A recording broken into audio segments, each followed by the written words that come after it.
Hello everyone, লাস্টের ভিডিওটাতে আপনাদের দেখিয়েছিলাম যে আমি একটা জামদানি শাড়ি কিনেছিলাম ট্রেড ফেয়ার থেকে, আর দুটো আমি ঘর সাজানোর জিনিসও কিনেছিলাম। তো আজকের ভিডিওটাতে আপনাদেরকে সেই দুটো ঘর সাজানোর জিনিস দেখাচ্ছি। এই যে এই প্যাকেটটাতে আছে, এখনো এটা আমি ইউজ করা শুরু করিনি, 1 মাস ধরে এরকমই রয়েছে।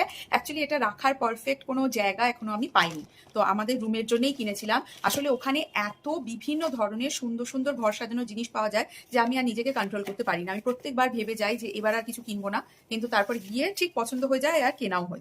তো ফার্স্টে যে জিনিসটা দেখাচ্ছি দেখুন, এটা এরকম একটা পুতুলের এরকম 3টের সেট আছে, খুব কিউট। তো এটা না দাঁড়ান, 3টে ফিগার আছে, আমি দেখাচ্ছি। এটা 4টেরও হয়, কিন্তু আমি আমাদের ফ্যামিলি হিসেব করে আর কি কিনেছি, তো তাতে 3টেরই প্রয়োজন ছিল। এই দেখুন 3টে এরকম আছে, এই একটা মেল ফিগার, এই একটা ফিমেল, আর এর বুক হাতে এখানে একটা এরকম ক্যামেরা ধরে আছে, আর এদের সাথে একটা ছোট্ট বেবি আছে, এই একটা বোর্ড ধরে আছে, ওখানে কিউট লেখা আছে।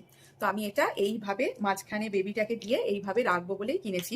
তো এটা কোনো স্ট্যান্ডের মতন জায়গায় যদি বসিয়ে রাখা যায়, যে পাটা ঝুলিয়ে বসে আছে, দেখতে খুব সুন্দর লাগবে। এই যে এইভাবে, এই দেখুন, এরকম ভাবে রাখবো বলে আমি জিনিসটা কিনেছি, খুব কিউট লাগছে দেখতে।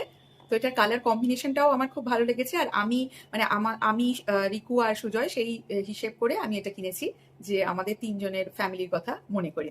তো এগুলো না খুব বেশি দামও নেয় না জানেন ওখানে। আরেকটা কিনেছি, আরেকটা দেখাই। এটা খুব কমন, কিন্তু কিন্তু অন্যান্য সময় এটা যে মোটিভটা থাকে সেগুলো না ওই মাংকি ওরকম ফেসের মধ্যে বেশি থাকে, কিন্তু এটার যে আর কি পিসগুলো সেগুলো আমার একটু ইউনিক লাগলো, সেই জন্য আমি কিনেছি। এটাও খুব বেশি যে দাম নিয়েছে তা নয়, এটার মধ্যেও 3টে এরকম সেট আছে একসাথে। তো এটা ব্ল্যাক কালারের ওপরে, দাঁড়ান আমি আপনাদেরকে ওপেন করে দেখাচ্ছি। এগুলো যেরকম এনেছিলাম ওরকম ভাবেই এখনো পর্যন্ত রাখা আছে, তবে খুব শীঘ্র মধ্যেই এগুলোর জন্য একটু জায়গা বার করে আমি সাজাবো আর কি।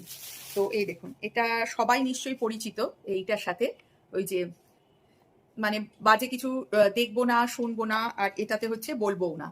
কিন্তু এইটা যেরকম হয় সবসময় মাংকি মোটিভে হয় বা ছোট হয়, কিন্তু এইটা না একটু ওই অন্য রকম লাগলো। জিনিসটা দেখতেও অন্য, বেশ এরকম পুতুলের আকারে দাঁড়িয়ে আছে এরকম, আর গাটাতে না পুরো এরকম স্টোন দিয়ে খুব সুন্দর করে পুরো কাজ করা। এটা বেশ হেভি ম্যাটেরিয়ালটাও, ওই ফাইবার আর কি একটা মিক্স করে বানিয়েছে ওরা বলেছিল তখন, আমি এখন ভুলে গেছি। সো এইরকম 3টে জিনিস আছে, এই যে এইরকম 3টে আছে। তো খুব ভালো লেগেছে আমার এইটাও দেখে, তো সেই জন্য আমি এটাও ওখান থেকে কিনেছিলাম। তো আমাকে অবশ্যই জানাবেন যে জিনিসগুলো কেমন লেগেছে আপনাদের। আর এরকম ট্রেড ফেয়ার না এখন সারা বছর প্রায় অনেক সময় হয়, তো নেক্সট বার হলে আমি আপনাদেরকে জানাবো, পোস্ট করে দেবো একটা, তো আপনারা ভিজিট করতে পারেন। ওখানে গেলে কিন্তু অনেক রকমের সুন্দর সুন্দর জিনিস পাওয়া যায়, খাবার দাবার বলুন, জামা কাপড় বলুন, ঘর সাজানোর জিনিস বলুন, সব। তো ওখান থেকে দেখে আপনারাও নিজেদের জন্য এরকম কিনতে পারেন। টাটা।